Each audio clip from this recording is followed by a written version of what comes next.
যোৱা 7 তাৰিখত ভোট দি NDA alliance কোকৰাঝাৰৰ আৰু দৰং ওদালগুৰিৰ NDA এলায়েন্স বা গোটেই অসমৰ NDA এলায়েন্সৰ জিকাই দিয়াৰ কাৰণে ভালে ভালে NDA এলায়েন্সৰ চৰকাৰ গঠন হৈ গ'ল, সকলোৱে জানে। তাৰে মাজতে আজি কেইজনমান প্ৰতিবাদ কৰিলে মেডিকেল কলেজক লৈ আৰু দুৰ্গাৰ ব্ৰহ্ম চিভিল হস্পিটেলক লৈ। আমি সকলোৱে বিটিআৰ বাকী ৰাইজে যে সংগ্ৰাম কৰিলোঁ যে আমাৰ কোকৰাঝাৰৰ মেডিকেল কলেজ লাগে, ইতিমধ্যে স্থাপন হৈ গ'ল।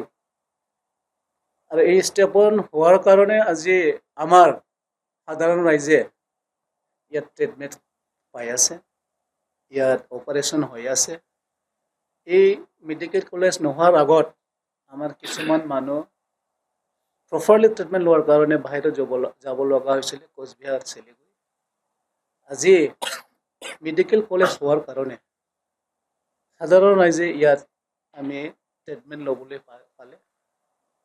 সেইকাৰণে ইয়াৰ কিছুমান আমাৰ মেডিকেল কলেজৰ নিয়ম নীতি আছে যে ইয়াত আমাৰ NMC as per guideline 800 percent হ'ব লাগে ডেইলি।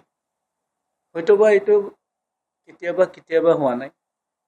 তাৰ কাৰণে কিছুমান ৰূপনাথ ব্ৰহ্ম চিভিল হস্পিটেলৰ পৰা পেচেণ্ট হয়তোবা ভাল ট্ৰিটমেণ্ট কৰাৰ কাৰণে লৈ অনা-অনি হৈছে। কিছুমান মানুহে কৈছে যে ৰূপনাথ ব্ৰহ্ম ইয়াত নাথাকিব, হস্পিটেল চিভিল হস্পিটেল। ৰূপনাথ ব্ৰহ্মক আমি সন্মান কৰোঁ। ইয়াত ৰূপনাথ ব্ৰহ্ম চিভিল হস্পিটেল নথকাৰ কথাই নহয়। আৰু কিছুমান মানুহে কৈছে ইয়াত ডিপাৰ্টমেণ্টবিলাক চিফ্ট কৰিছে, এইটোও নহয়।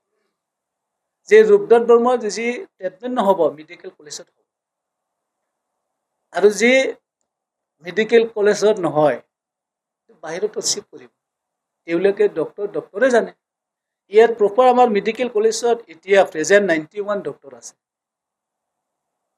MD স্পেচিয়েলিষ্ট আছে, গাইনো স্পেচিয়েলিষ্ট আছে। তেখেতসকলে দিনে ৰাতি কাম কৰি আছে। আৰু এইটো আমি কেনেকৈ মেডিকেল কলেজক আমি কেনেকৈ কিবা কওঁ? তেখেতসকলেতো কাম কৰিছে ৰাইজৰ কাৰণে। আমাক মেডিকেল কলেজ লাগেই, অলৰেডি স্থাপন হৈ গ'ল। ৰূপনাথ ব্ৰহ্মকতো আমি নাইকিয়া নকৰিম। আৰু এই ক্ষেত্ৰত কেইজনমান দুজন মানুহমান প্ৰতিবাদ কৰি আছে। তেখেতসকলে আহক, আমি আলোচনা কৰিম। প্ৰতিবাদ দি কিবা দি মিছলিড কৰি কিবা নহয়। কিবা যদি ইয়াত আপোনালোকে কিবা দেখিছে আহক, আমি একেলগে কাম কৰিম। আপোনালোকে কোপাৰেট কৰক, ইয়াত কোনো আমাৰ বাধা নাই। সেইকাৰণে আমি ৰাইজৰ দল, ৰাইজৰ চৰকাৰ, ৰাইজৰ কাৰণে আমি কাম কৰি যাম। ইয়াত কোনোবা কোকৰাঝাৰবাসীৰ কাৰণে অন্যায় হ'ব, ক'ৰবা কাৰোবাৰ কাৰণে লাভদায়ক হ'ব, এইটো আমি কাম নকৰিম। আমি সদায় একে চকুৰে সকলোকে চাম। আৰু প্ৰমোদ বড়ো ডাঙৰীয়াৰ যি নেতৃত্বত সকলো কাম আগুৱাই আছে, কাম ভালে ভালে হৈ আছে।